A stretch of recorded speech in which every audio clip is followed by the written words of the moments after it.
আমন্ত্রণ সবাইকে। সাথে আছি আমি জোবায়দা ইউসুফ মিম। আজকে আমাদের আহ, আলোচনার বিষয় হচ্ছে করোনাকালীন যে আইসিটি রিভিশন কি কি করতে যাচ্ছে আমাদের জন্য, এবং আরো বিষয় নিয়ে সমসাময়িক আরো কিছু বিষয় নিয়ে আমরা আলোচনা করব। আমি একটু আমাদের আজকের অতিথিদের সাথে পরিচয় করিয়ে দিতে চাচ্ছি। আজকে আমাদের সাথে উপস্থিত আছেন ডক্টর বিকর্ণ কুমার ঘোষ, অতিরিক্ত সচিব, তথ্য প্রযুক্তি বিষয়ক মন্ত্রণালয়; Mohammad Hasan Shamsuddin, founder, creative meditation foundation; এবং আরো আছেন শারাফত কাদির তুহিন খান, সাধারণ সম্পাদক, বঙ্গবন্ধু তরুণ সাংস্কৃতিক সংগঠন।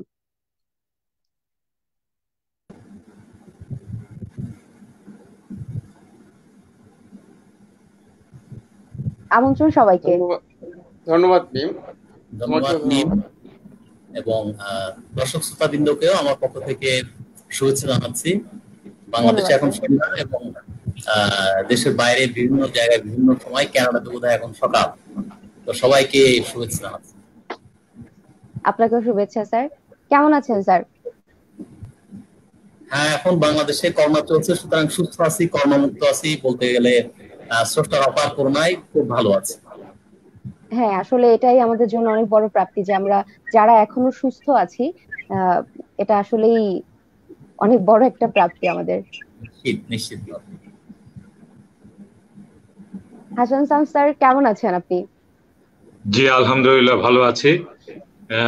বর্তমানে যে দুর্যোগ মুহূর্ত পরিবেশ চলছে শুধু বাংলাদেশে না, বিশ্বব্যাপী, তার মধ্যে থেকেও আমরা নিশ্চয়ই ভালো আছি, যে কারণে সবার সামনে আসার সুযোগ হয়েছে। আপনাকেও ধন্যবাদ জানাই, আমরা যারা আছি সবাইকে ধন্যবাদ জানাচ্ছি। ধন্যবাদ স্যার। তুহিন ভাই, কি অবস্থা আপনার? এই তো করোনার মধ্যে আর কেমন থাকা।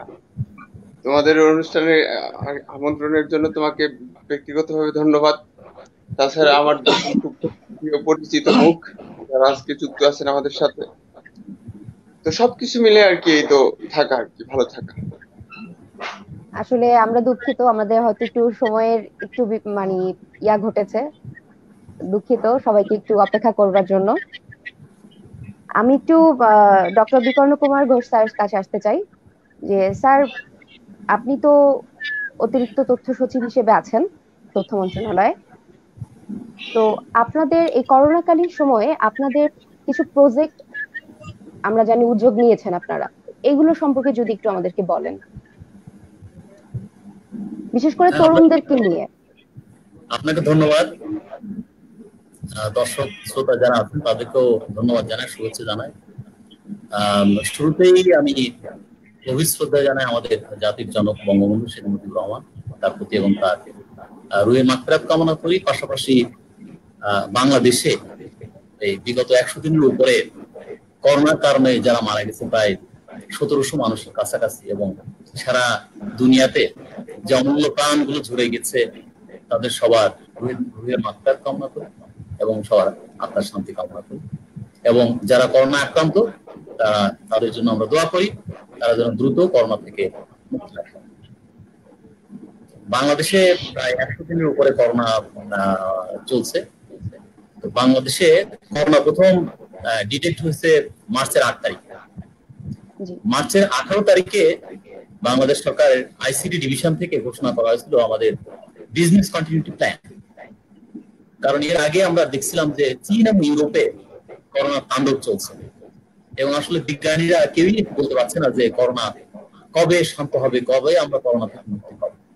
এবং করোনার ব্যাপারে মানুষের জ্ঞান এখনো পর্যন্ত বলতে গেলে অনেকটা অসম্পূর্ণ। তো সেই কারণের জন্য আমরা ধরে নিয়েছিলাম করোনা যদি 1 মাস চলে, করোনা যদি 6 মাস চলে কি করতে হবে, করোনা যদি 6 বছর চলে তাহলে কি করতে হবে, সেই প্ল্যান নিয়ে আইসিটি সরকারের আইসিটি ডিভিশন প্ল্যান করে। তো তার আওতায় আমরা বলেছিলাম যে আমাদের লাইফ চলবে করোনার ভিতর দিয়ে, এবং সেখানে কিভাবে আমরা স্বাভাবিকভাবে চলতে পারি এই করোনার ভিতর দিয়ে, আমরা করোনা থেকে মুক্ত থাকবো। আবার আমাদের একই সঙ্গে জীবন এবং জীবিকা দুটো নিয়ে আমাদের চিন্তা করতে হবে। শুধুমাত্র জীবন নয়, বেঁচে থাকতে হলে জীবিকারও প্রয়োজন। আবার তো সে কারণের জন্য আমাদের মাননীয় প্রধানমন্ত্রী নেতৃত্বে দিক নির্দেশনায় আমরা সুনির্দিষ্ট করোনার কিভাবে আমরা করবো সেটা পথ নির্দেশনা। তো সে সময় আমরা বলেছিলাম কল ফর নেশন, তরুণদের, আপনি বলেন তরুণদের কথা, আমরাও মনে করি আমাদের দেশের সবচেয়ে বড় সম্পদ হলো আমাদের তরুণ সমাজ। এবং আমাদের যে সবচেয়ে বড় সুবিধা হলো আমাদের জনগোষ্ঠীর গড় বয়স হলো 27-এরও নিচে, এবং আমাদের 75% জনগণের বয়স 35 বছরের নিচে। তো এই যে ডেমোগ্রাফিক ডিভিডেন্ড, এটা আমরা একটা বড় সুবিধা এবং আমাদের বড় শক্তি। তো আমরা তরুণ সমাজকে বলেছি যে তাদের যে তারুণ্য এবং পাশাপাশি আইসিটি ব্যবহার, তাদের ক্ষমতায়নের মাধ্যমে আমরা দেশকে সামনের দিকে এগিয়ে নিয়ে যেতে চাই। তো আমরা যদি করোনা শুরুর আগে 2020 সালের দিকে তাকাই, তাহলে আমরা দেখব যে সারা দুনিয়াতে তখন চতুর্থ শিল্প বিপ্লব, ফোর্থ ইন্ডাস্ট্রিয়াল রেভলিউশনের একটা বড় ঢেউ সারা দুনিয়াতে আসছিল, এবং সেটা বাংলাদেশে তার ব্যতিক্রম নয়। তো আমাদের বিভিন্ন টার্গেট ছিল যে আমরা 2021-এ কি করবো, 2023-এ কি করবো, 2030-এ কি করবো। করোনা আমরা দেখেছি যে করোনা একদিকে যেমন আমাদের অনেক মূল্যবান প্রাণ, অমূল্য প্রাণ কেড়ে নিয়েছে, আবার একটি কয়েনের যেমন অন্য পিঠ থাকে, আমাদের কিন্তু আইসিটি ক্ষেত্রে আমাদের যে অগ্রযাত্রা করোনার কারণে কিন্তু ত্বরান্বিত হয়েছে। তো এর ফলে আমরা আইসিটিতে আমাদের আগামী 5 বছরে যেটা হতো সেটা হয়তো আমরা 2 বছরে করতে পারি, আগামী বছর যেটা হতো সেটা আমরা 2 মাসে করে ফেলছি। এই আপনি দেখছেন যে এখন কত লাইভ চ্যানেল, এটা কিন্তু আজ থেকে 4 মাস আগে এইভাবে এত বেশি ছিল না। এটি হয়েছে করোনা কিন্তু এটাকে ত্বরান্বিত করছে। আমি যে প্রজেক্টে কাজ করি, এই প্রজেক্টটা ঠিক এইটা নিয়েই। এই প্রজেক্ট হল ইনফো সরকার ফেজ 3। এটা একবার ঢাকা থেকে ইউনিয়ন পর্যন্ত সারা বাংলাদেশে অপটিক্যাল ফাইবার কেবলের মধ্যে ব্রডব্যান্ড ইন্টারনেট সারা দেশে পৌঁছে দিচ্ছে। এবং আজকে আমরা যে লাইভ করছি, করার সুযোগ পাচ্ছি, এটা কিন্তু এই প্রজেক্টের একটা অবদান। এটা না হলে এরকম চমৎকার আমরা দেখতে পারতাম না, ঝিরঝির করতো, চেহারা দেখা যেত না। তো আমরা এই প্রজেক্টের মাধ্যমে এটা করেছি, এবং করোনা কিন্তু আমাদের এই কাজটাকে ত্বরান্বিত করেছে। আপনারা দেখেছেন যে মাননীয় প্রধানমন্ত্রী এই বিগত ঈদের আগে প্রায় বাংলাদেশের 50 লক্ষ পরিবারকে 2,500 টাকা করে প্রায় 12,500 কোটি টাকা এই ঈদ পূর্বকালীন সময়ে তাদেরকে আর্থিক অনুদান দিয়েছে। এবং সেখানে আমরা ব্যবহার করেছি কি, তাদের ন্যাশনাল আইডি এবং তাদের একটা সেল নাম্বার। 50 লক্ষ পরিবারকে 7 দিনের ভিতরে এই টাকাটা দেওয়া হয়েছে। বাংলাদেশ মতো দেশে এটি একটি বিশাল ব্যাপার। সারা দুনিয়াতে এরকম কোন রেকর্ড কিন্তু আজ পর্যন্ত নেই যে 50 লক্ষ পরিবারকে একবারে এত টাকা একসঙ্গে সুবিধা দেয়। নিঃসন্দেহে এটি বাংলাদেশ সরকারের, গণপ্রজাতন্ত্রী বাংলাদেশ সরকারের একটি বড় উদ্যোগ। এবং এটি আইসিটি যে উদ্যোগ নিয়েছিল মাননীয় প্রধানমন্ত্রীর নেতৃত্বে, মাননীয় প্রধানমন্ত্রীর দূরদর্শী নেতৃত্বে, এবং এই প্রকল্পে সে সুফল আমরা পেয়েছি। আমরা বলছি যে আমাদের দেশে প্রায় 4 কোটি ছাত্রছাত্রী, আমাদের এখানে সম্মানিত স্যার আছেন হাসান শামসুদ্দিন স্যার, উনি শিক্ষক। প্রায় 4 কোটি ছেলে মেয়েদেরকে আমরা শিক্ষা দিচ্ছি সেই মার্চ মাস থেকে। মার্চ, এপ্রিল, মে, জুন আমাদের একটা টেলিভিশন চ্যানেল সংসদ বাংলাদেশ, সেটার মাধ্যমে কিন্তু আমরা একবারে গ্রাম পর্যায়ে ছেলে মেয়েদের শিক্ষার ব্যবস্থা করে দিচ্ছি। হ্যাঁ, যদিও এটি ক্লাসরুমের মতো হবে না, আমরা সেটা আশাও করি না, কিন্তু আমাদের শিক্ষকদের কিন্তু ক্ষমতা আস্তে আস্তে বেড়েছে। কারণ কি, তারা এখন নিজেরাই ডিজিটাল কন্টেন্ট তৈরি করছে, যেটি হয়তো ক্লাসরুমে যখন শিক্ষা দিতেন তারা, এটা কিন্তু হয়তো সক্ষমতা সব শিক্ষকের ছিল, কিন্তু এখন পরিবেশের কারণে বাধ্য হয়ে আইসিটির সহযোগিতা নিয়ে আমাদের শিক্ষক মহোদয়, সম্মানিত শিক্ষক যারা আছেন, তারা নিজেরাই নিজেদের কন্টেন্ট তৈরি করছেন এবং ছাত্রছাত্রীদেরকে শেখাচ্ছেন। এবং যারা গ্রামে, আমরা তাদের বলছি তাদেরকে জাস্ট ইন্ডিয়ান পর্যন্ত যদি নিয়ে আসা যায়, তাহলে পরে আমাদের বিভিন্ন ধরনের আইসিটি সিস্টেম যেটা আছে, গুগল ক্লাসরুম ব্যবহার করছেন, এরকম আরো অনেক প্ল্যাটফর্ম ব্যবহার করে আমাদের ইউনিভার্সিটির শিক্ষক, কলেজের শিক্ষক, হাই স্কুলের শিক্ষকরাও তাদের ছেলে মেয়েদেরকে শেখাচ্ছে। এর ফলে কিন্তু আমাদের ক্যাপাসিটি বাড়ছে। এবং আমরা মনে করি করোনা উত্তরকালে আমরা নতুন পৃথিবী দেখব, যেখানে আইসিটি ব্যবহার অনেক বেশি হবে, মানুষের মানবিক মূল্যবোধ অনেক বেশি বাড়বে, প্রকৃতির প্রতি মানুষের যে দায়িত্ববোধ, মানুষের দায়বদ্ধতা, এটি আমরা প্রতি পদে পদে আমরা মনে রাখবো। কারণ হতে পারে, কে জানে, আমরা প্রকৃতির প্রতি যে অত্যাচার করেছি, প্রকৃতির প্রতি আমরা যে নিষ্ঠুর আচরণ করেছি, হয়তো বা প্রকৃতি তারই একটা প্রতিশোধ আমাদের উপর নিচ্ছে। নিঃসন্দেহে দেখলাম যে একটা কার্টুন, সেখানে আছে যে আমরা এই সমস্ত পলিথিন দিয়ে সমস্ত প্রকৃতিকে ঢেকে ফেলছি। আরেকজন বলছে যে সে কারণের জন্যই প্রকৃতি আমাদেরকে, আমরা যে এখন পিপিই পড়ছি, পিপিই, ও যে প্রকৃতি আমাদেরকে পলিথিন দিয়ে ঢেকে দিচ্ছে তার প্রতিশোধ স্বরূপ। তো এটি হয়তো একটু ব্যঙ্গ, কিন্তু এটি একেবারে অমূলক নয়, কারণ প্রকৃতি আমাদের উপরে প্রতিশোধ নিতে শুরু করে। অর্থাৎ আমাদের মনে রাখতে হবে যে প্রকৃতিকে যদি আমরা বাঁচিয়ে না রাখি, আমাদের মানুষের সভ্যতা কোনোভাবেই ঠিক না, টিকে থাকা সম্ভব না। আইসিটি কে আমাদেরকে সুষ্ঠুভাবে প্রয়োগ করতে হবে মানুষের কল্যাণে, প্রকৃতিকে বাঁচিয়ে রেখে প্রকৃতির কল্যাণে। তো আমাদের দেশের যে তরুণ সমাজ, তারা আমাদের সবচেয়ে বড় হাতিয়ার, বড় অস্ত্র, বড় আমাদের সবচেয়ে বিশ্বাসের জায়গা, আস্থার জায়গা। তো সেখানে আমরা যেটা করছি, আইসিটি ডিভিশন থেকে এই শিক্ষকদের সঙ্গে স্টুডেন্টদের, এবং এর পাশাপাশি স্টুডেন্টরা তো ইউনিভার্সিটিতে বেরিয়ে এসে ইন্ডাস্ট্রিতে কাজ করবে। তো অনেক ক্ষেত্রে আমরা লক্ষ্য করি বা স্টুডেন্টরা লক্ষ্য করে, যেটা ইউনিভার্সিটিতে যেটা পড়ে আসে, আমরা অনেক সময় দেখি যে ইন্ডাস্ট্রিতে এসে তাদের প্রয়োজনটা একটু ভিন্ন রকম প্রয়োজন হয়। হয়তো যেটাই কম পড়ানো হয়েছে সেটি বেশি প্রয়োজন লাগে, আবার যেটি ভালো করে পড়ানো হয়েছে সেটি হয়তো কম কাজে লাগছে। তো সেই জন্য আমরা বলছি যে আসেন, ইন্ডাস্ট্রি কি প্রয়োজন, ইউনিভার্সিটিতে কি পাচ্ছে, একাডেমিয়া সম্মানিত শিক্ষকবৃন্দ, টিচার এবং ইন্ডাস্ট্রি, তাদেরকে আমরা ব্রিজিং করে দেওয়ার জন্য একটা উদ্যোগ নিয়েছি। এবং বিভিন্ন ইউনিভার্সিটিতে বিভিন্ন ধরনের ল্যাব আমরা করে দিচ্ছি। সেটি কিছু কিছু বিগ ডাটা, কিছু কিছু আইওটি, আপনারা জানেন সামনে আমাদের যে চতুর্থ শিল্প বিপ্লব, সেখানে আমাদের এই যে ডিসরাপটিভ টেকনোলজি বা কাটিং এজ টেকনোলজি আমরা বলছি, নতুন নতুন দিগন্ত সৃষ্টি করতে। এর ভিতরে অনেকগুলো আছেন, আমাদের এখানে স্যার আছেন, শামসুদ্দিন স্যার, উনি আমার চেয়ে তারা ভালো বলতে পারবেন। যেমন আইওটি আমরা বলছি ইন্টারনেট অফ থিংস, আমরা বলছি আর্টিফিশিয়াল ইন্টেলিজেন্স, আমরা বলছি বিগ ডাটা অ্যানালিটিক্স, আমরা বলছি রোবোটিক্স, ব্লকচেন, এআর, ভিআর, এরকম আরো অনেকগুলো বিষয়গুলো আসছে, যেগুলো আমাদের সমস্ত পৃথিবী উলট পালট করে, এবং আমাদের সেই দিকে যাওয়ার কোনো বিকল্প নেই। আমরা যদি সেদিকে না যাই, আমরা পিছিয়ে যাই। যেমন কেউ যদি এখন মনে করে আমি সেলফোনে যাব না, আমি ইন্টারনেটে যাব না, এটা আমি ওইদিকে আমি পছন্দ করি না।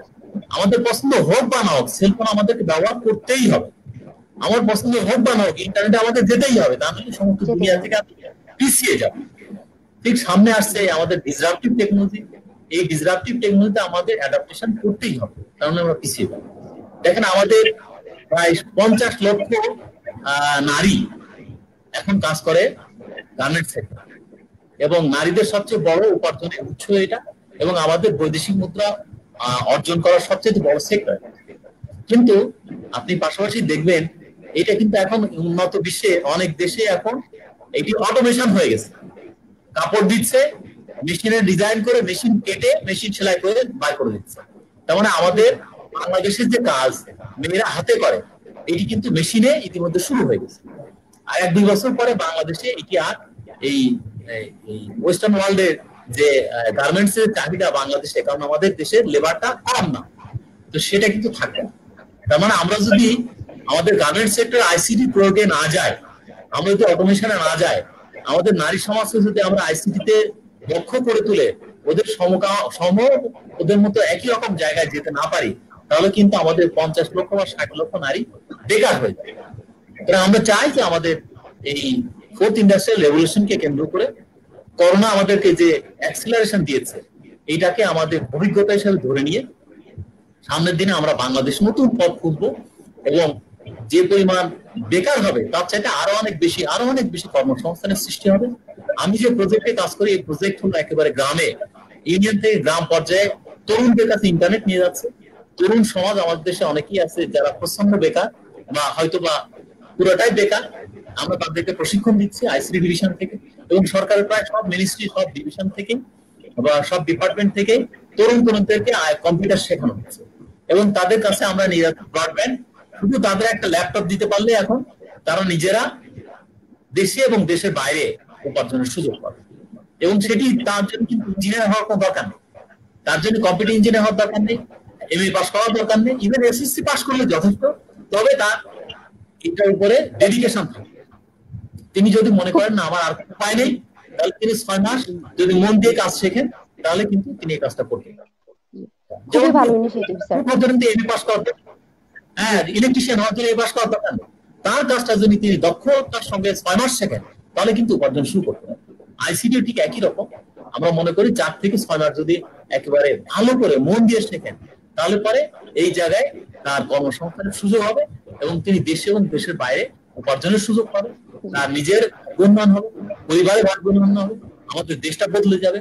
আমাদের জাতির যে স্বপ্ন, আমরা সোনার বাংলার স্বপ্ন দেখি, সেই স্বপ্ন আমাদের তরুণদের মাধ্যমে আমরা নতুন বাংলাদেশ গড়ব এবং আমাদের মুক্তিযোদ্ধাদের প্রতি আমাদের যে ঋণ, 71 সালে 30 লক্ষ শহীদ যে আমাদেরকে রক্তের ঋণী করে গেছে, তাদের প্রতি আমাদের যে ঋণ, সেই ঋণ আমরা শোধ দেবো আমাদের তরুণদের অবদানে আইসিটিকে মূল হাতিয়ার করে। এটাই প্রত্যাশা যে এই তথ্যগুলো সঠিকভাবে সঠিক রূপে আমাদের তরুণ সমাজের কাছে অবশ্যই পৌঁছে যাবে, এটি প্রত্যাশা আমাদের। ধন্যবাদ স্যার, ডক্টর বিকর্ণ কুমার ঘোষ আপনাকে। আমরা একটু মোহাম্মদ হাসান শামসুদ্দিন স্যারের কাছে যেতে চাচ্ছি, founder creative meditation foundation. Sir, একটু যদি ক্রিয়েটিভ মেডিটেশন ফাউন্ডেশন সম্পর্কে যদি একটু জানতে চাই আপনার কাছে। আবার বলতে হবে, লাইনটা কেটে গিয়েছিল, আপনি কি বললেন আমি শুনতে পাইনি। আচ্ছা স্যার, আমি বলেছি যে ক্রিয়েটিভ মেডিটেশন ফাউন্ডেশন, যেটার আপনি ফাউন্ডার, এটা সম্পর্কে একটু যদি আমাদেরকে কিছু তথ্য দিতেন। আচ্ছা, ধন্যবাদ আপনাকে। ধন্যবাদ স্যার। প্রথমে আমি তুহিন খান সাহেবকে ধন্যবাদ জানাই এই প্রোগ্রামটি আয়োজন করার জন্য এবং বিশেষভাবে আমাকে নিমন্ত্রণ জানানোর জন্য। আমি ডক্টর মোহাম্মদ হাসান শামসুদ্দিন, আমি পেশায় একজন স্থপতি। মেডিটেশন এটা আমার কোনো পেশা নয়, এটা আমার প্যাশন, অর্থাৎ ভালো লাগা। একটা প্রবাদ আছে যে ভালো লাগাকে কোনো কিছু দিয়ে মেজার করা যায় না। মানুষ যেটা ভালোবাসে, তার যেটা ভালো লাগে, সেটার সাথে তার সম্পৃক্ততা হৃদয় থেকে সেটা হয়ে থাকে। এই মেডিটেশন বিষয়টা আমার প্যাশন, এটা ভালো লাগা। আমি এর সাথে যুক্ত আছি প্রায় 30 বছর ধরে, আমি নিজে যুক্ত আছি। বর্তমানে এই বিষয়টিকে আমি একটি প্রতিষ্ঠানের মাধ্যমে পরিচালনা করি। সেই প্রতিষ্ঠানের নাম হচ্ছে ক্রিয়েটিভ মেডিটেশন ফাউন্ডেশন। আমি প্রথমে একটু জানতে চাই যে লাইভে কতজন আছেন এখন? আপনাদের কাছে কি কোনো তথ্য আছে? স্যার, এটা হ্যান্ডেল করছে আমাদের আরেকজন আছে আমাদের, ও বলতে পারবো, আমাদের সাথে যুক্ত নেই স্যার, ও থাকে। আচ্ছা, যাই হোক, আমি যতটুকু জানি যে এখানে যারা পার্টিসিপেন্ট যারা, তারা মূলত সংস্কৃতির সাথে সম্পৃক্ত। জি জি স্যার। তাহলে আমি আলোচনাটা শুরু করব বর্তমান বৈষয়িক পরিস্থিতি থেকে এবং সংস্কৃতি দিয়ে আমি এটাকে শেষ করব, যাতে আমরা কিছু উপকৃত হতে পারি। যেহেতু আপনি বললেন এখানে সবাই সংস্কৃতির সাথে জড়িত, বিশেষ করে ছায়ানটের সাথে জড়িত মনে হয়, খুব সম্ভবত এরকম কি? আচ্ছা আচ্ছা, ফাইন। আপনি আমাদের ফাউন্ডেশন সম্পর্কে জানতে চেয়েছেন। আমরা মূলত কাজ করি মানুষের মনোজগৎ নিয়ে, কারণ আমরা বিশ্বাস করি, শুধু আমরা নয়, সারা বিশ্ব এখন বিশ্বাস করে যে একজন মানুষকে পরিশুদ্ধ হতে হলে, একজন মানুষকে চেতনায় উদ্বুদ্ধ হতে হলে, একজন মানুষকে আদর্শে উদ্বুদ্ধ হতে হলে, একজন মানুষকে দক্ষ হতে হলে, একজন মানুষকে সৎ হতে হলে প্রথমেই তার মনোজগৎকে পরিচ্ছন্ন হতে হবে, মনোজগৎকে সুন্দর হতে হবে, মনোজগৎকে পরিশুদ্ধ করতে হবে। এবং যখনই একজন মানুষ মনোজগৎকে পরিশুদ্ধ করতে পারবে, তখনই সে কর্মক্ষম হয়ে উঠবে, সে তখনই একজন আদর্শবান মানুষ হয়ে উঠবে। এইটা আমি বিশ্বাস করি, আমার ফাউন্ডেশন বিশ্বাস করে। এবং আমি যেহেতু দীর্ঘদিন ধরে এই মনোজগতের সাথে জড়িত আছি এবং এটা আমরা মানুষের ভিতরে প্রয়োগ করে দেখেছি যে তার মনোজগৎকে যদি পরিশুদ্ধ করা যায়, সুন্দর করা যায়, তাহলে সে জাগতিকভাবে নিজে যেমনি ভাবে সফল হবে, ঠিক তেমনি ভাবে সে সমাজের সাথেও তার অ্যাটাচমেন্ট, তার বিভিন্ন কর্মকাণ্ড, এগুলো নৈতিকতামুখী হবে, আদর্শমুখী হবে, বাস্তবমুখী হবে। এই দৃষ্টিকোণ থেকে আমরা মনোবিকাশ চর্চা আমরা করে যাচ্ছি এবং বাংলাদেশে আমরাই প্রথম সরকারি পর্যায়ে এই কার্যক্রম আমরা চালিয়ে যাচ্ছি। এই কার্যক্রম আমরা খুবই প্রথম ভালো, শুরু করেছি খুবই ভালো কার্যক্রম স্যার। এনবিআরে, জাতীয় রাজস্ব বোর্ডে, এবং পরবর্তী সময় এটা আমরা বিসিএস একাডেমি যেটা সাভারে আছে সেখানেও আমরা এই কার্যক্রম পরিচালনা করছি। সংক্ষেপে এই হচ্ছে আমার এবং আমাদের পরিচয়। ধন্যবাদ স্যার। আমি একটু আপনার কাছে স্পেসিফিকলি জানতে চাচ্ছি যে এই যে মেডিটেশন বা মনোজগৎ নিয়ে যেই চর্চার কথা আপনি বললেন, তো এই করোনাকালীন সময়ে যেই মানসিক একটা অস্বস্তি বলি, সেটা তরুণ সমাজের জন্য বলি বা আমাদের প্রত্যেকের অবস্থান থেকে যদি বলি, যে একটা অন্যরকম সিচুয়েশন ক্রিয়েট করেছে যে করোনাকালীন আমরা ঘর বন্দি আছি, আমরা সবকিছু থেকে বিচ্ছিন্ন আছি। তো এই ক্ষেত্রে আপনার এই মনোজগতের যে পরিচর্যা, এটার আসলে ভূমিকা কি থাকতে পারে বলে আপনি মনে করেন, বা এই ক্ষেত্রে আপনার কোনো সাজেশন আছে কি আমাদের জন্য? অসম্ভব সুন্দর একটা প্রশ্ন এটা। ধন্যবাদ স্যার। এবং এটা একেবারে সময় উপযোগী একটা প্রশ্ন আপনি করেছেন। করোনা নিয়ে আলোচনার এখন কিছু নাই, তার কারণ হচ্ছে যে করোনা নির্মূল করার জন্য এখন পর্যন্ত কোনো প্রতিষেধক আবিষ্কার হয়নি। যেহেতু প্রতিষেধক আবিষ্কার হয়নি, সেজন্য সারা বিশ্বব্যাপী বিভিন্ন রকমের কথা, বিভিন্ন রকমের মতবাদ, বিভিন্ন রকমের চিন্তাধারা কাজ করছে। তবে আমরা সাধারণভাবে আমরা জানি, এটা কমন সেন্স বলা যায়, সেটা হচ্ছে যে কোনো সমস্যা প্রতিরোধ করতে হলে, সেটা করোনা হোক আর যেটাই হোক, আপনার ভিতরের যে ইনার পাওয়ার, যেটাকে আমরা মেডিকেল সায়েন্সে বলি ইমিউন সিস্টেম, যেটা নিয়ে এখন প্রচুর কথা হচ্ছে, এই ইমিউন সিস্টেমকে যদি আপনি স্ট্রং করতে পারেন, তাহলে আপনার জীবনের যে কোনো সমস্যাকে আপনি খুব সহজে মোকাবিলা করতে পারবেন।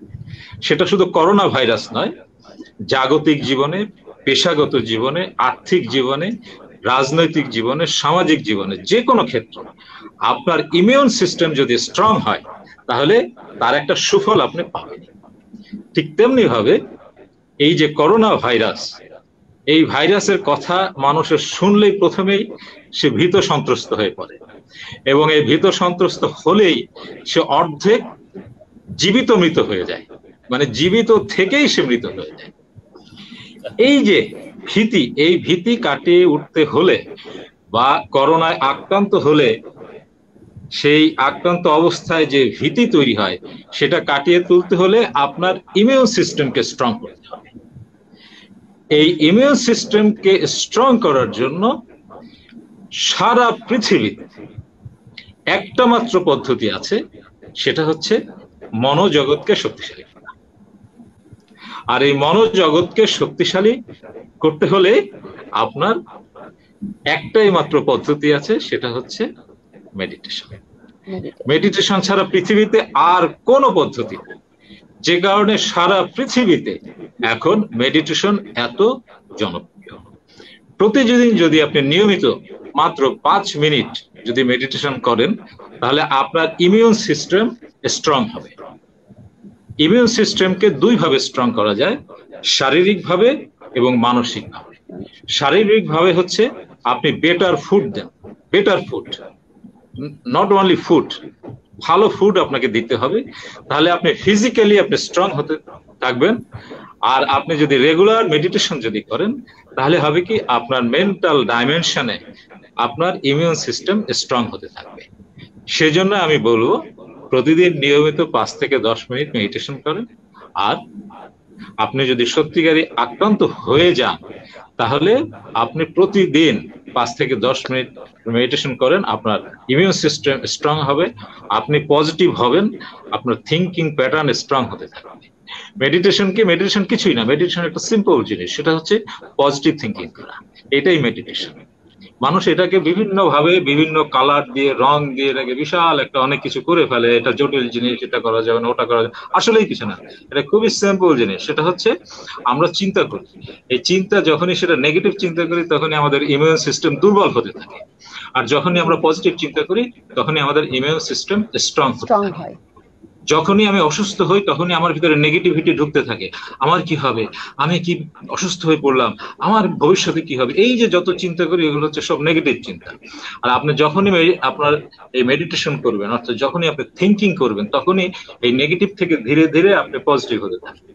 আর পজিটিভ যতই হবেন আবার ইমিউন সিস্টেম তত পজিটিভ হতে থাকবে। এটাই হচ্ছে বেসিক জিনিস। আমি মনে হয় সংক্ষেপে ব্রিফ করতে পারি। অবশ্যই ধন্যবাদ শাম স্যার, অনেক অনেক সুন্দর করে আপনি আমাদেরকে ব্যাখ্যা দিয়েছেন। আশা করি এটা আমরা সবাই উপকৃত হব। আমি একটু যেতে যাচ্ছি শারাফত কাদিম তুহিন খানের কাছে। তুহিন ভাই, আপনি তো বঙ্গবন্ধু তরুণ সাংস্কৃতিক অঙ্গনের সাধারণ সম্পাদক, তো এইটা নিয়ে আপনার এখনকার সিচুয়েশন, এই করোনাকালীন সময়ে তরুণদেরকে নিয়ে আপনার পরিকল্পনা কি? শুধুমাত্র স্পেসিফিকলি এই সময়ের জন্য, কারণ তরুণরাই কিন্তু এখন যদি দেখা যাচ্ছে মানসিক ভাবে বা শারীরিক ভাবে ওরাই যদি দুর্বল হয়ে পড়ে বা আক্রান্তর থেকে বেশি মানসিক ভাবে আক্রান্ত হয়ে পড়ে, তাহলে কিন্তু অনেক বড় একটা ধাক্কা আমাদের যুব সমাজে, যে বড় ধাক্কাটা, এটা আমাদের কান্ট্রি নিতে পারবে না। প্রতিনিয়ত তো আক্রান্ত হচ্ছেই, বয়স্ক লোক হচ্ছে, মরছে। তো তাদের জন্য আপনার মানে বিকল্প কোনো চিন্তা আছে কি? ওদেরকে কিভাবে মানে কাজে লাগানো যায়? জি, ধন্যবাদ মিম। এটা একটা গুরুত্বপূর্ণ প্রশ্ন আসলে, কারণ এই করোনার মধ্যে, করোনার মহামারী, এটা আসলে আমাদের ব্যক্তিগত কোনো সমস্যা না, এটা রাষ্ট্রীয় কোনো সমস্যার মধ্যে পড়ে না, এটা আসলে পৃথিবীর মানব জাতির জন্য একটা সমস্যা। আর এটা পরিবেশের নষ্ট হওয়া বা বিভিন্ন কারণে আসলে ভাইরাসটা আসে আসলে পরিবেশের মধ্য দিয়ে। তো এখন প্রোটেক্টেড করার বিষয়টা হচ্ছে আমাদের। তো এই যে এখন যে বললা যে তরুণ সম্প্রদায় কি করবে, আসল বিষয় হচ্ছে কি, তরুণদের ভলান্টিয়ার হিসেবেও এই করোনার মধ্যে ব্যবহার করতে গেলে তাদের কিন্তু একটা কোর্সের প্রয়োজন থাকে, বা ন্যূনতম তাদেরকে একটা লিমিটেশনের মধ্যে থাকতে হয় আসলে। তো আমার চিন্তা যে সাংস্কৃতিক কর্মী হোক বা অন্য যারাই ত্রাণ বিতরণ করে, এইসব যাই করুক না কেন, আমার মনে হয় তাদেরকে আসলে সেফ থাকা উচিত। তাদের ইউনিটি বেসিক যদি তারা কাজগুলো করে মানুষের জন্য, তাহলে করতে পারে। তো সেই ক্ষেত্রে খুবই অল্প সংখ্যক লোক দিয়ে কিন্তু কাজটা করা যায়। তো এখন না জেনে না বুঝে যদি সকলেই জনসেবায় নেমে যায় আর সেবা করতে গিয়ে যদি তারা আক্রান্ত হয়, তাহলে কিন্তু আক্রান্তের পরিমাণ বাড়া ছাড়া আর কমবে না। তো আমার সাথে কথা হয়েছে, মানে একবার কথা হয়েছিল মেয়রের ইসের এই প্রোগ্রামের জন্য, ওয়ার্ড বেসিকের এই কাজগুলো করা যায় কিনা, কালচারাল অফিসারের সাথে কথা বলছিলাম এই ব্যাপারে। তো সাংস্কৃতিক অঙ্গনে যদি কেউ এই সব কাজের মধ্যে থাকতো বা এই করোনাকালীন মানুষকে হেল্প করার জন্য তারা আসলে আসতো, তো অবশ্যই আমরা ইউনিটি বেসিক কাজ করার জন্যই তাদেরকে বলতাম। কিন্তু এটা মাদারীপুর শহরে, মানে আমাদের যেই শহর, সেই শহরে হয় না এটা। আর এর বাইরে আমরা যারা আছি, নিজেদের কাছে যা সামর্থ্য ছিল সেই বেসিক আমরা তাদেরকে একটু সাহায্য করার চেষ্টা করেছি আর্থিকভাবে, এবং তাদেরকে একটু মানসিকভাবে সান্ত্বনা দিয়েছি আর কি। এইটা আমরা করেছি করোনায়, এর বেশি কিছু আর আমাদের করা। আচ্ছা, তো এর কি বিকল্প কিছু নাই? যে আছে না যে বিত্তবানরা নিজেদের মতো করে সেবা দিচ্ছে বা বিত্তবানরা নিজেদের মতো করে সাহায্য করছে, তো তারা কি চাইলে, আপনি কি মনে করেন তারা চাইলে পারে না তরুণদেরকে কাজে লাগাতে, আপনাদের মাধ্যমে হোক বা আপনাদের সহযোগিতার মাধ্যমে হোক? কি মনে করেন? এটা গুরুত্বপূর্ণ একটা কথা বলছি মিম। সেটা হচ্ছে কি যে আমি আগেই বলছি যে ভালো করতে গিয়ে খারাপ করা যাবে না। যেমন আজকে ভলান্টিয়ার যদি আমরা তৈরি করি, তো সেক্ষেত্রে হোক 10 জন ভলান্টিয়ার বা 40 জন ভলান্টিয়ার বা 80 জন ভলান্টিয়ার, একটা ওয়ার্ডে যদি আমরা 10 জন ভলান্টিয়ার নিয়ে কাজ করি, তো 10 জন ভলান্টিয়ারই কিন্তু প্রশিক্ষণ প্রাপ্ত, এবং তারা নিজেরা স্বাস্থ্য ঝুঁকি যাতে না পড়ে তার জন্য কিন্তু তাদের একটা ব্যবস্থা থাকবে আর কি, প্রোটেক্টেড ব্যবস্থা। অবশ্যই, তো নিঃসন্দেহে সেই জায়গাটা আনতে গেলে কিন্তু এই বিত্তবানের কথা বললা, হ্যাঁ, বিত্তবান বা যে কোনো প্রতিষ্ঠান, সরকারি হোক বেসরকারি হোক, তারা এই বিষয়টা করতে পারতো। আমি মাদারীপুরের জেলা প্রশাসককে দেখছি যে উনি কিছু ভলান্টিয়ার তৈরি করছে, কিন্তু এদের আমি আমি প্রশিক্ষণ আমি দিচ্ছে যদি কিনা আমি যদি ভুল বলে না থাকি, তাহলে আমিও দেখেছি যে এটা করতে গিয়ে আমাদের অনেক মানে পরিচিত মুখ হতে পারে, মানে পরিচিত মুখ বা বলি না কেন, বা অনেক পরিচিত পাবলিক ফিগার, যে ওরা বেশ কয়েকজন আক্রান্ত হয়েছে, এবং তারা যখন আক্রান্ত হয়ে যায় তখন কিন্তু এই কার্যক্রমটা মানে চলমান রাখার কেউ থাকে না। থাকে না। না এবং এটা আক্রান্ত হওয়ার কারণ হচ্ছে কি, অবশ্যই তারা যাবে, তারাও ডোর টু ডোর যাবে, কিন্তু তারা সরাসরি যুক্ত হওয়ার কারণে কি হচ্ছে, অজ্ঞতা হ্যাঁ অজ্ঞতা, এবং অবহেলা অবশ্যই অজ্ঞতার সাথে সরাসরি যুক্ত হওয়ার কারণে যেটা হচ্ছে যে তারা আক্রান্ত হয়ে যাচ্ছে, এবং তারা যখন আক্রান্ত হচ্ছে তখন তার মানে পেছন দিয়ে আপনাদেরকে পুশ করার মতো বা আপনাদেরকে ব্যাকআপ দেওয়ার মতো কেউ থাকছে না। তো আপনি কি মনে থাকছে করেন না। না যে এখানে এখানে অবশ্যই তাদেরকে আপনাদের সহযোগিতা বা আপনাদের সাপোর্টটা নেওয়া উচিত, বা আপনাদেরকে সহযোগিতা করা উচিত? হ্যাঁ, এটা ঠিক বলছো, আসলে এটা করা উচিত, কেননা কারণ এর জন্য অর্থনৈতিক যারা সাপোর্টটা অনেক পদক্ষেপ বড় একটা রয়েছে ব্যাপার। আপনারা তো অর্থের বিনিময়ে কাজ করবেন না, কিন্তু অর্থ দিয়ে তো কাজ করবেন। নিজেদের সেফটি ছাড়া তো কেউ আসলে কাজ করতে চায় না। আসলে আমি যদি অবশ্যই নিজেই না, না বেঁচে থাকি তাহলে আমি আরেকজনকে কিভাবে সাহায্য করব? সেটাই। এখানে আমি একটা আপনার কথার সাথে একটা সংযোগ করতে চাই, যদি অনুমতি দেন। অবশ্যই স্যার, অবশ্যই স্যার, অবশ্যই অবশ্যই অবশ্যই করুন। সেটা হচ্ছে যে যে কোনো কাজেরই দুটো দিক থাকে, একটা হচ্ছে থিওরিটিক্যাল আর একটা হচ্ছে প্র্যাকটিক্যাল। প্র্যাকটিক্যাল। জি স্যার। থিওরিটিক্যালটা হচ্ছে যে এখন একটা বিপর্যয় চলছে, সারা বিশ্বব্যাপী চলছে, কিন্তু আমাদের কনসিডারেশনটা হবে বাংলাদেশ। তো এই যে বিপর্যয় চলছে, এখানে তরুণ সমাজ বা বিভিন্ন যারা সামাজিক কর্মকাণ্ডের সাথে যুক্ত আছেন সবাইকেই জড়িত হওয়া বা সম্পৃক্ত হওয়া একান্ত প্রয়োজন। মানবিক দৃষ্টিকোণ থেকে, সামাজিক দৃষ্টিকোণ থেকে, অর্থনৈতিক দৃষ্টিকোণ থেকে, যে দৃষ্টিকোণ থেকে বলেন প্রয়োজন। কিন্তু যে কোনো কাজ করতে গেলে প্রথম হচ্ছে সেফটি ফার্স্ট। অবশ্যই স্যার, সেফটি ফার্স্ট। এখন যে সমস্যাটা, বিপর্যয়টা চলছে, যে করোনা ভাইরাস, এখানে সবচেয়ে বড় সমস্যা হচ্ছে সেফটি। যিনি সেবা দিতে যাচ্ছেন তিনি আক্রান্ত হয়ে যাচ্ছেন, এটা হচ্ছে একটা বড় সমস্যা। এটাকে আপনি অস্বীকার করে শুধু মানবিক কথা বললে হবে না, কারণ তাকেও, যিনি সেবা দিতে যাচ্ছেন তাকেও সেভ করে আনতে হবে। অবশ্যই। এইখানে এই জায়গাতে আমি মনে করি তরুণদের একটা বিশেষ ভূমিকা আছে নিজেকে সেফ সাইডে রেখে। সেটা হচ্ছে যে আমরা বারবার একই জিনিস দেখতে পাচ্ছি সারা বাংলাদেশে, সেটা হচ্ছে যে লকডাউন দেওয়া হচ্ছে কিন্তু কেউ লকডাউন মানছে না। এটা একটা অভিযোগ, কমন অভিযোগ। যিনি এই অভিযোগটা করছেন তিনিও দেখা যাচ্ছে লকডাউন মানছেন না। সবচেয়ে ইন্টারেস্টিং ব্যাপার হচ্ছে এইটাই, স্পেসিফিক্যালি বলা দরকার নেই, মানছেন না। এইখানে তরুণ সমাজের একটা বিশেষ ভূমিকা রাখতে পারে মোটিভেশনাল প্রোগ্রাম, যেটা সেফ সাইডে থেকে করা যেতে পারে। সেটা হচ্ছে পাড়ায় মহল্লায় আপনার মাইকিং যদি করা হয়, কন্টিনিউয়াস মাইকিং, তাতে প্রচুর অর্থেরও প্রয়োজন হয় না, কিছু অবশ্যই যদি মাইকিং করা হয় মোটিভেশনাল। প্রশাসনের অপেক্ষায় বসে থাকলে তো হবে না, আর প্রশাসন দিয়ে আসলে প্রশাসনও পর্যাপ্ত না। এই মোটিভেশনাল প্রোগ্রাম যদি করা যায়, প্রতি মহল্লায় যদি আপনার মাইকিং করে করে করে করে যদি এটা বলা যায়, তাহলে মানুষ অটোমেটিক সচেতন হয়ে যাবে। আমার মনে হয় তরুণ সমাজ এই কাজটা করতে পারে। এটাতে আপনার এই যে ইনফেকশন হওয়ার যে চান্স, এটা একেবারে জিরো পর্যায়ে থাকে। ধন্যবাদ। ধন্যবাদ স্যার, ধন্যবাদ আপনার মূল্যবান মতামতের জন্য। জি তুহিন ভাই, শুনতে পাচ্ছেন?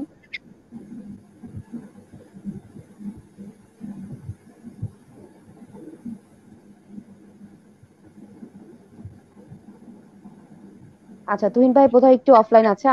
আমি আবার একটু ডক্টর বিকর্ণ কুমার ঘোষ স্যারের কাছে যেতে চাচ্ছি। স্যার, আমি যতদূর জানি আমাদের মাননীয় তথ্য প্রযুক্তি প্রতিমন্ত্রী 2021 সাল নাগাদ তথ্য প্রযুক্তিকে সর্বোচ্চ পৌঁছে দেওয়ার একটা প্রজেক্ট ঘোষণা করেছেন। এটা সম্পর্কে যদি একটু বলে থাকেন। ধন্যবাদ মিম। দেখেন, এটা মূলত মাননীয় প্রধানমন্ত্রী 2008 সালের 12 ডিসেম্বর তারিখে প্রথম ঘোষণা করেছিলেন ডিজিটাল বাংলাদেশ। সে সময় কিন্তু আমাদের এত প্রস্তুতি ছিল এবং আমরা তখন বিষয়টাকে একটি জাস্ট একটা কল্পনা মনে করছিলাম যে এরকম একটা কাল্পনিক জিনিস, হ্যাঁ আমরা সেটাকে দেখা যাক কতটুকু করা যায়। তো এই 2020-এ এসে আমরা দেখলাম যে না, আমাদের তরুণ সমাজ পারে না এরকম কোনো কাজ নেই।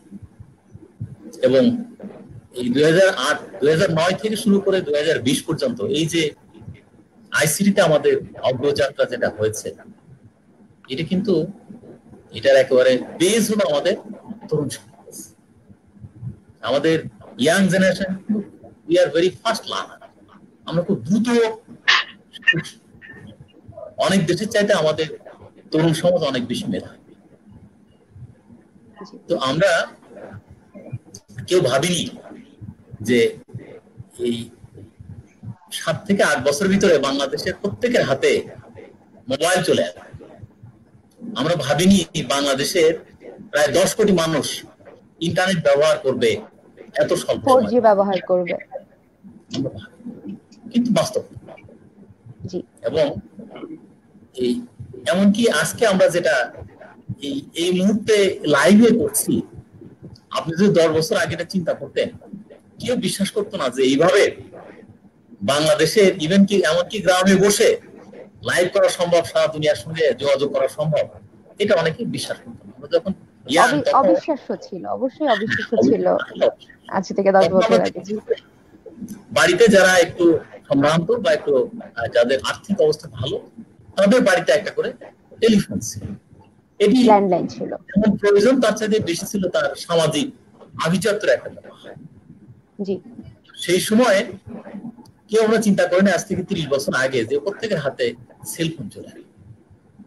তো এই মাননীয় প্রধানমন্ত্রী আমাদেরকে যে স্বপ্নরা দেখালেন, দিক নির্দেশনা দেখালেন, এর ফলে political leadership is very important. এই পলিটিক্যাল লিডারশিপের কারণে কিন্তু দেশ অনেকটা এগিয়ে গেছে। যদি সেই সময় এই ধরনের নির্দেশনা না থাকতো, হ্যাঁ আমরা আগাতাম, হয়তো আজকে আমরা যে অবস্থানে আছি সে অবস্থানে পৌঁছাতে পারতাম। এর ফলে আইসিটি কিন্তু অনেক দূর এগিয়েছে বিগত 10 বছর। এবং আমাদের পরিকল্পনা আমরা আইসিটিকে আমাদের দেশের অর্থনীতির মূল চালিকা শক্তি সেই জায়গায় নিয়ে যেতে চাই, এবং সেখানে মূল চালিকা শক্তি কিন্তু আমাদের তরুণ সমাজ। আমাদের সামনে অনেকগুলো মাইলস্টোন। একটা হলো আমরা বলেছি আমাদের স্বাধীনতার 50 বছর পূর্তি 2021 সালে। সেই 21 সালে আমরা বাংলাদেশকে মধ্যম আয়ের দেশ হিসাবে দেখতে চাই। আর এর পাশাপাশি আমরা তারও 10 বছর পরে 2030 সালে সারা দুনিয়াতে আরেকটি মাইলস্টোন সারা ইউনাইটেড নেশনস ঘোষণা করেছে পৃথিবীর প্রত্যেকটা মানুষের জন্য।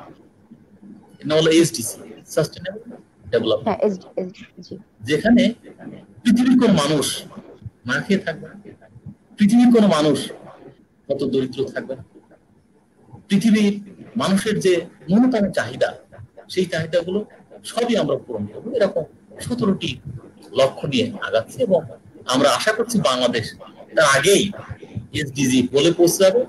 এবং তার কারণ হলো, আমি মনে করি করোনা কিন্তু আমাদের সেখানে একটা ওয়ান স্টেপ অ্যাহেড করে দিয়েছে। হয়তো আমরা আগে ভাবছিলাম যে 2030-এ যাব, এখন আমি মনে করি 2025-এ, কারণ এই 3-4 মাসের ভিতরে আমাদের যে মাত্র 5 মিনিট লাগবে আমাদের প্রোগ্রামের মধ্যে অলরেডি আমি তরুণ সমাজের যে আইসিটিতে তাদের অ্যাডাপ্টেশন, সেই জায়গাটা আমরা যে অগ্রগতি দেখছি সেটা নিয়ে কিন্তু আমরা অনেক বেশি আশাবাদী। আর আমরা আমাদের 4th টার্গেট হলো 2041 সাল আমরা আমাদের দেশটাকে একটি উন্নত দেশ হিসেবে দেখতে চাই। পৃথিবীর উন্নত দেশে এখন মানুষের যে সুযোগ সুবিধা, মানুষের যে নাগরিক অধিকার, মানুষের যে সামাজিক অধিকার, মানুষের যে বেসিক নিড যেটি সরকার পূরণ করছে, সেই বিষয়গুলো সরকারের দিক থেকে যেমন পূরণ, তেমনি দেশের মানুষও অনেক বেশি ক্ষমতাবান হবে। উন্নত দেশে মানুষের যে সমস্ত সুযোগ সুবিধাগুলো ভোগ করে, আমরা বাংলাদেশে সেটি পুরো পূর্ণ মাত্রায় আমরা পাবো।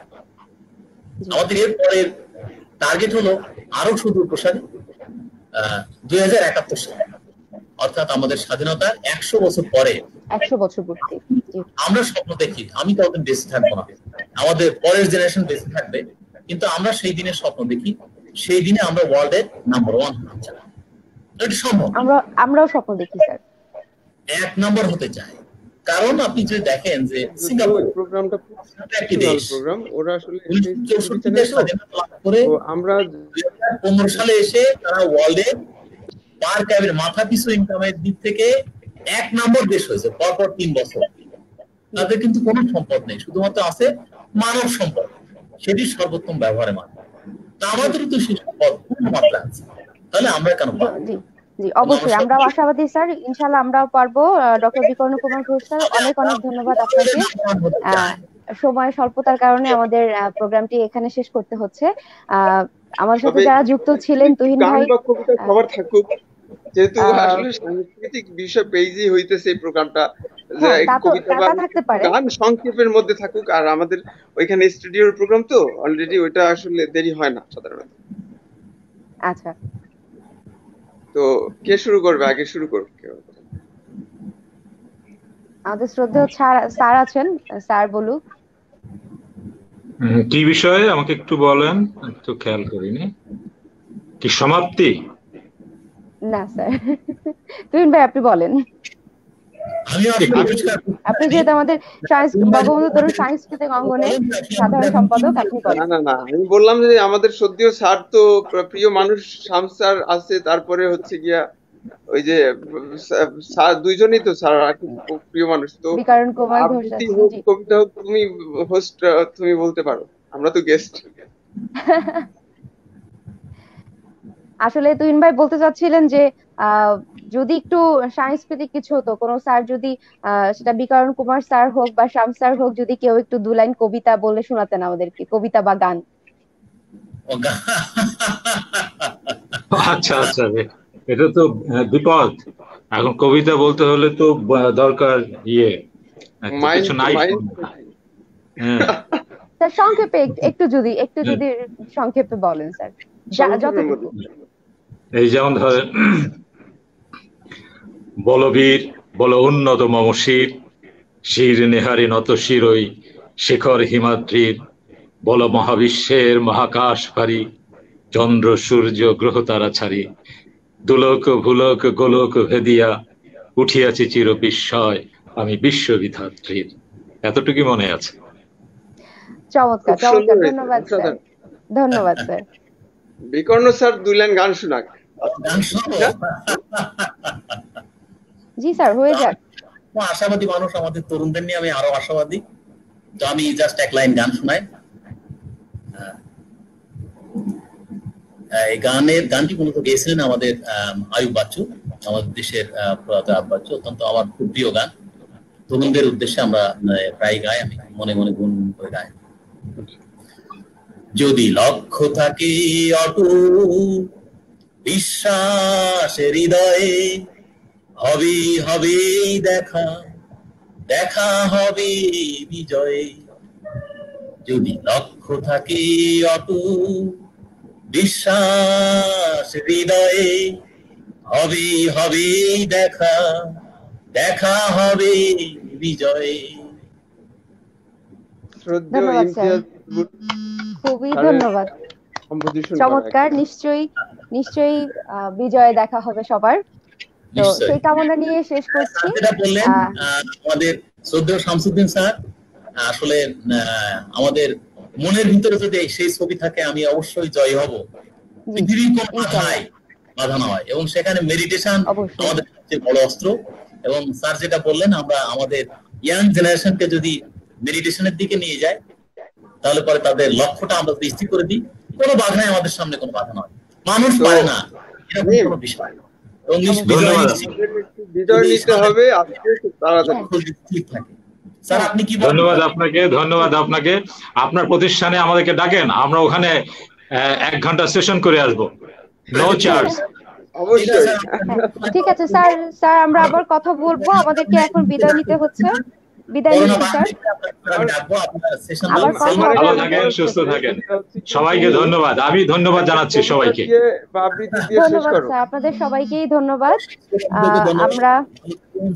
আমরা হয়তো কিছুক্ষণ পর আবার যুক্ত হব, দেখার আমন্ত্রণ রইল। ধন্যবাদ, বিদায় নিচ্ছি। ধন্যবাদ সবাইকে।